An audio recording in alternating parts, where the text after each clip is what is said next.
টেন্ডারদের নথি দেখিয়ে অভিযোগ করে নির্বাচনের আগে রাজ্যের উন্নয়নের কাজ না করার জন্য ঠিকাদারদের পরামর্শ দিলেন বিরোধী দলনেতা শুভেন্দু অধিকারী।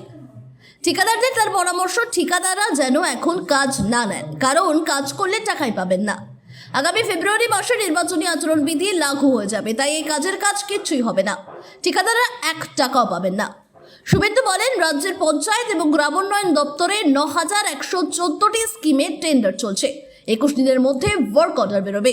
7,000 কোটি টাকা রাজ্যের তহবিলে রয়েছে বলে বলা হলেও বাজেটে এজন্য কোনো অর্থই বরাদ্দ নেই। ভোটের আগে জোর করে কাজ করাতে চাইছে, তাই ঠিকাদারদের বলছি, কাজ নেবেন না, কোনো পেমেন্ট পাবেন না। আর এরপরে বিরোধী দলনেতার মন্তব্য, বিজেপি আসছে, রাজ্যে পুনর্নির্মাণের দায়িত্ব আমাদের। রাজ্যের উন্নয়ন জন্য কাজ করতে ঠিকাদারদের নিষেধ করা নিয়ে বিরোধী দলনেতার এই মন্তব্য প্রসঙ্গে সাংবাদিকরা প্রশ্ন করেন তৃণমূলের রাজ্য সাধারণ সম্পাদক কুণাল ঘোষকে।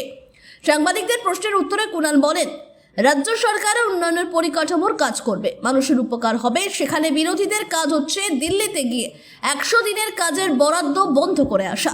টাকা না এলে কার ক্ষতি? সামনে ভোট আসছে বলে কি উন্নয়নের কাজ হবে না?